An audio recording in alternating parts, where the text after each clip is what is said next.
Hi, everyone. I am Kristen Morrison. I am the founder of Six Figure Pet Business Academy, and I'm the creator of the Prosperous Pet Business Online Conference. And I'm so happy to welcome Susan Wenner Jackson.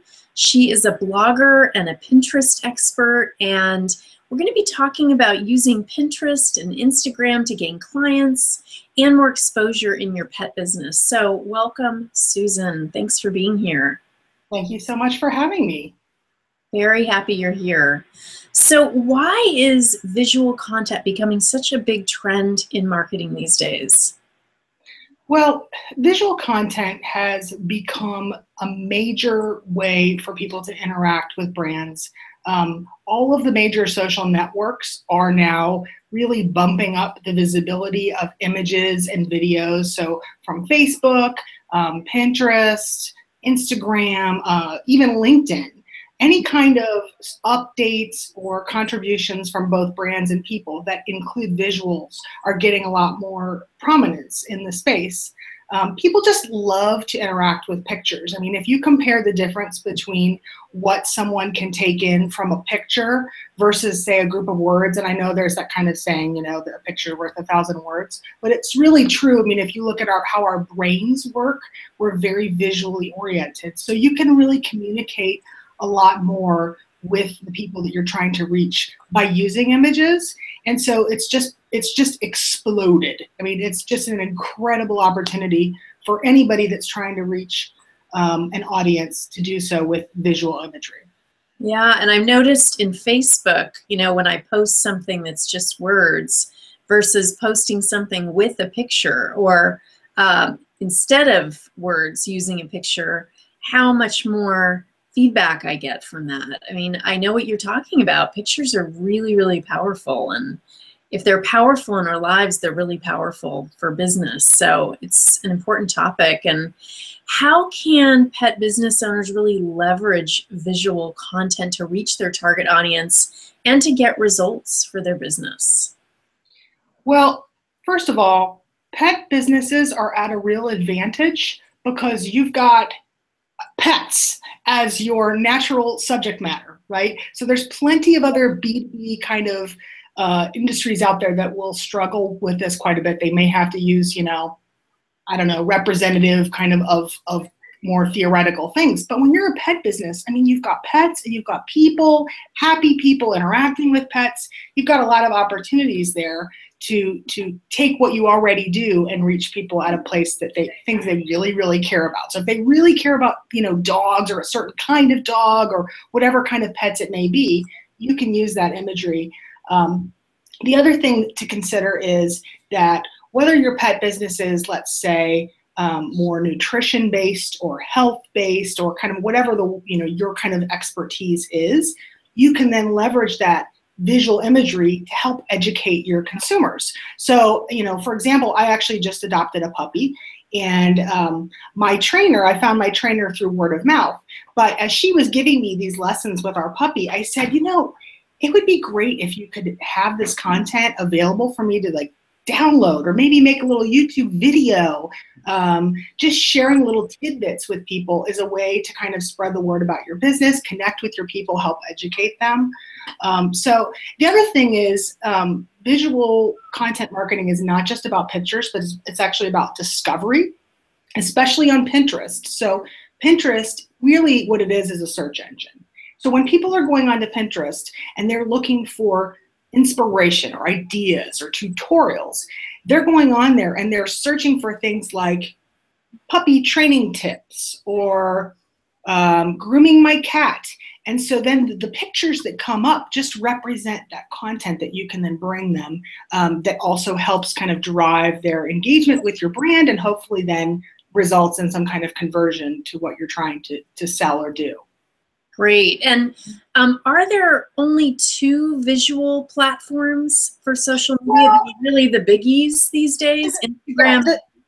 The biggest ones are Instagram and Pinterest. And so those are the ones that I want to focus on, but I don't want to diminish that, you know, Facebook is huge and Twitter is somewhat important as well. LinkedIn too. So it kind of depends on your brand, but they all need visuals.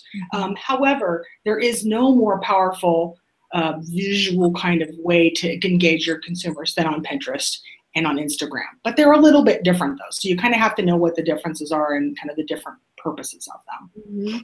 So I'd love to know, what are the differences between Pinterest and Instagram? Sure. I'll start with Instagram because it's a little bit easier and a little simpler. Instagram is just pictures. Maybe a little bit of words in your descriptions that you write that go with your pictures. But essentially, it's like slices of life. It's little snapshots. So let's say you're a vet. You could post every day, you could post a picture of one of your pet patients and just a little story about them. Or you could kind of do behind the scenes of a pet business, kind of like the things that you might not know, just to give your consumers or people that might become your clients a little peek at who you are, at what your brand is all about. And that's it. It's just pictures. People look for different hashtags on Instagram. So one of the very most popular hashtags is dogs of Instagram. Also cats of Instagram. And there's a number of other hashtags that you can kind of look for that are going to really relate to your brand. But then if you add those hashtags, people will find your images. They may end up liking them, engaging, following, etc. But it's really just a way to kind of, reach out and engage people. So that's the simpler kind of visual platform. The other one is Pinterest. And Pinterest is, like I said, it's very much a search engine, but using imagery and pictures for people to search. Now, the difference between, let's say, Google and Pinterest is that when I go to Google, I'm looking for something very specific, right? So I'm like looking for a vet in my town that's within my zip code, for example. With Pinterest, you're more looking for ideas, inspiration. You're browsing, you're planning ahead. So when you're in that mindset, you're kind of looking for a little bit broader things. So for example, I kind of use the example of puppy training, but you might even just do something crafty like how to make homemade dog treats. That's a popular one. Or you're kind of looking for breed ideas. And sometimes, people are very visual and they want to look at what the breeds look like. So that's a great way to do it. And actually the top searched breed among dogs is bulldog. Fun fact, on Pinterest. So people want to look at bulldogs on Pinterest, I guess. So really the difference is that on Instagram, you're just posting pictures. On Pinterest, you're actually pinning articles or content or stuff that lives somewhere else, and it's just represented by an image. Okay, so it's just a whole different world, and it also can drive traffic, which is another major difference of Pinterest. So if you have a blog on your website for your business, every time you create a blog post, you should have imagery that's pinnable, that looks good on Pinterest, so that you can then put it on there. It starts to spread throughout the Pinterest ecosystem, and you're going to be getting, hopefully, regular traffic back to that blog post because you put it on Pinterest and people started to share it and like it. Wonderful. And it sneezed just then as you were. I didn't stop in the middle of my sentence to bless you. It's fine. It's fine. I didn't want you to. Oh, this has been great. This is really helpful. So how do people go about setting up an account, let's say on Pinterest? How do they manage their account? How do they manage their activity? Well, there are kind of the blocking and tackling steps of just setting up an account. So for example, you're going to want to start a business account with Pinterest. That actually is just a way to show Pinterest that you're participating in their site as a business versus a personal account. So it gives you some access to things like analytics. It also helps with the search results, and you'll show up as a business. So you set up your account. You want to make sure you're using your brand name. Your bio should include not just like a tagline or search terms, but more of like a description of why someone should follow you on Pinterest. So some of the best Pinterest accounts, if you look at their bios, they'll actually say things like, we share great pet advice from vets and experts or whatever. They also do incorporate those keywords because, as I said, Pinterest is very search oriented. So if someone's looking for whatever you're talking about or sharing, then you want to be found associated with those words. So you do that. Another tip that I like to tell people is that people prefer to follow a person versus a logo. So depending on your brand, if your brand is you, like if you're a vet or a trainer, I would use a picture of yourself versus a logo. If you are a brand that isn't really represented by a person, actually you could use an animal. I actually think people would rather follow, people love to follow animals actually. There's lots of very famous celebrity pets out there that people follow. So that's another little tip. It's just for your avatar to use a picture of a person or an animal. And then with Pinterest, you want to set up your boards to kind of cover the topics that matter to you and to your audience. So you kind of, people say, how many boards should I have? And I always tell them at least 10, because 10 kind of fills up the screen if you're on a desktop. If you have fewer than 10 boards, you look kind of like slim pickings. You could have up to 100 boards. I mean, actually, you can have, I think, as many as you want, but I wouldn't go too much. I wouldn't go too crazy just because it's hard to kind of manage them all. And then you want to kind of think about, well, what are my main topics? Make my boards titled by those things. Again, using searchable words, search-friendly words, because I might go on Pinterest and search for grooming tools. And if you have a board that's titled grooming tools, it will show up in the search results up at the top. So that's an important thing to do. And then as just kind of a strategy, you're going to want to pin content that you have created, if you create content, which I hope that you do, because that's just a great way to do all kinds of things for your business, drive traffic to your website. So you're going to want to share that content, but you'll also want to share content from other great sites or other people that you really like and trust. So, the numbers, it sort of ranges. It used to matter a lot more if you pinned lots of things a day. So people would pin, 30, 40, 50 things every day. That's not as important anymore. Pinterest is much more focused on which content is really good. What do people engage with? So even if you just pin 5 things a day that are really quality, it's still a lot more than people will recommend for, say, Facebook or even Instagram. That's more like 1 or 2 a day. Pinterest, you do want to have a little bit more frequency. But once you start doing that, you can start to get some repins, some engagement. You can also be following other people that are kind of in your wheelhouse. I also recommend that you ask your followers in other platforms. So for example, let's say you have a lot of Facebook likes. Ask your Facebook fans to follow you on Pinterest. Share one of your best pins. Say, hey, this is our hottest pin this week. Click to repin it. Just because if they like you or they subscribe to your email or they're a patient or a client, they very well may want to follow your Pinterest. They just don't know it exists. So I think those are my just basic blocking and tackling tips for getting started with Pinterest.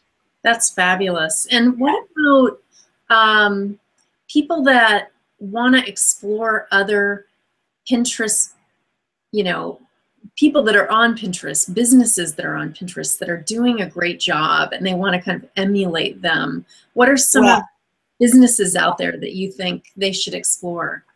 First of all, let me say there is a huge opportunity area here for pet businesses, because for whatever reason, I don't really know why, but there aren't a lot of great pet brands or businesses that are really breaking out and just doing awesome on Pinterest or Instagram for that matter. I did find some examples though, because I do want to show the ones that are doing really good jobs so you can kind of look at what they're doing, but also know that just by doing it, you're going to give yourself a leg up. There just aren't a lot of people doing this. On Pinterest, I found a company called Big Barker Dog Beds. Their Pinterest username is Big Barker USA.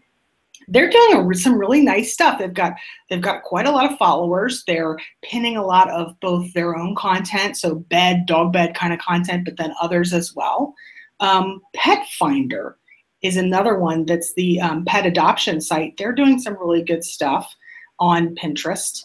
And PetSmart also. I thought PetSmart did a nice job, and I could tell PetSmart did a partnership with Martha Stewart. So not a bad person to do a partnership with, right? Right. And Martha Stewart has an amazing Pinterest following. So I noticed that they actually joined on a group board with Martha Stewart, and they were pinning each other's, like, her brand of pet products that she created for PetSmart. So that's an example of kind of like pairing up with another like Pinterest person or business to try to kind of capitalize on each other's followings. For Instagram, I thought that Purina One does some nice stuff. So that's actually Purina One Dog is the Instagram username. And so my puppy has been going to a local franchise of a doggy daycare, and I found them on Instagram. It's called Best Friends. So they're like one of those franchises that has doggy daycares in different places around the country. And what they do is great. They post pictures of the dogs that come to their daycare, doing the various like themed parties and things like that. So every day they do like these silly parties or themes. But what a fun way to kind of highlight what your business does, engage with people, and, you know, just kind of makes you feel good. Just if you see your pet on there, that's so neat, you know, or even if you just see other cute pets, you want to share it, you want to like it.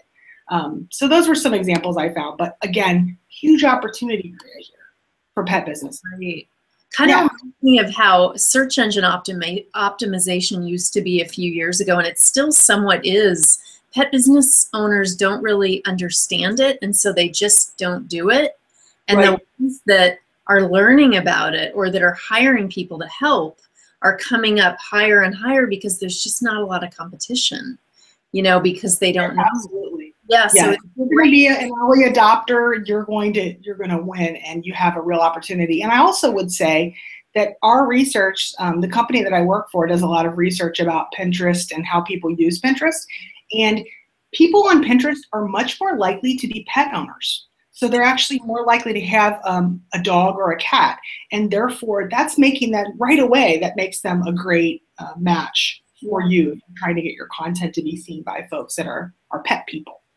That's great. And, you know, as you were talking, Susan, I was thinking about Canva, which is, I'm sure you know about it. Yes. Yeah, it's a company where you go in, it's a software system, and you have a picture, and then you're able to write words on the picture and put your website, and it's a way to use it for advertising on Facebook, on Instagram, on Pinterest. So for those of you out there that, you know, have pictures that perhaps want to have, a quote on there or your website address, go to Canva. It's canva.com, and it's free to use and pretty easy. I mean, there's a little bit of a learning curve, but it's pretty easy to use. I love Canva. I've used Canva for a number of different things. I like how they have the professionally designed templates so that you can just plug your picture in or even buy one from their site. It's like $1. And like you said, put the text over it. There are also some, if you are a business that interacts with pets and you want to just use your iPhone or your mobile phone, there's a lot of mobile apps that will actually do that too. So you could actually just take a picture of a cute animal, go on your phone, add a little something with an app, like a little cute, you know, quote or frame or whatever, and post it right to Instagram. So that's another good tip for business owners that just kind of want to play around with this and give it a try. Wonderful. And what apps would you recommend to do that? Well, let's see. There's a site called A Beautiful Mess, and they created an app called, I believe it's called A Beautiful Mess. And essentially, it's an app that will allow you to apply a whole bunch of different like doodles and text and things like that. There's another one called Word Swag. It does some that's really more text oriented. So it takes either a color background or just an image, and then you put a big text over it, like a quote or an inspirational kind of thing. So those are a couple that I like. That's great. And any other tips that you have for people that are just wanting to grow their business or get their brand out there with Pinterest and or Instagram? Yeah, I would say just really bring to the table whatever you are particularly knowledgeable about and be passionate about, because I'm telling you, there's a need for it. I mean, if you really know a lot about, let's say, organic pet nutrition, you should bring that either in the Pinterest space where you're bringing content that's valuable and helpful to people resources, or in the Instagram space, just kind of inspirational, helps people kind of connect with you on a more personal level or on a brand level. But really just don't be afraid to experiment, give it a try. If you know of, let's say you have an employee or a family friend or somebody that loves Pinterest or they love Instagram, ask them if they'll help you out with it, because people do this just for fun. I mean, that's the whole reason that they're on there. They're doing it for fun. So it might be a fun thing to try. And then if you find like, hey, I'm getting some real results here, people are clicking to my content or they're liking me and then following my email list or what have you, or buying stuff, then you might want to invest in it. You might actually want to hire someone to do it or pay to promote it. Both Instagram and Pinterest now have a way for you to basically buy extra impressions to be able to be seen by more people. So that might be something that you look at doing. But in the beginning, just see how it goes. Try it and see what works. That's great. And for those viewers out there who are thinking, but what if I have images that I just want to show my friends on Pinterest? There is a way to hide certain words or certain. Yeah, it's great. In fact, well, there's secret boards, which you can totally just hide. And I mean, I just did one with my husband for romantic getaways. I was like, let's come up with ideas on this secret board. No one else will see it.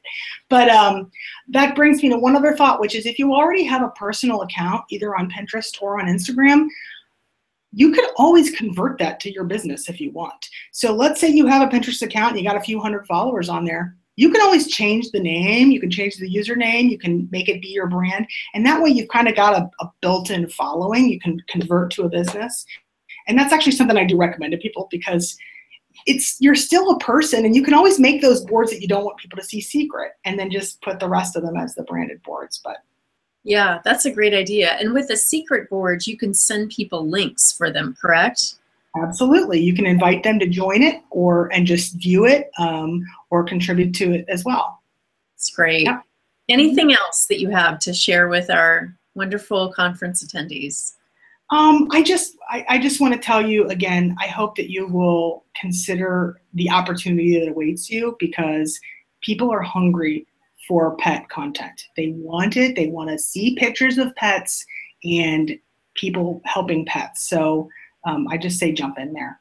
It's great. I'm imagining all of these pet business owners just descending upon Pinterest. And, that would be awesome, actually. I would love to. Come on, guys. The water's fine. Have fun. Let's do it. And I also wanted to say that if you want to learn more about Pinterest for marketing, for content marketing, to visit my company's blog. It's ahology.com/blog.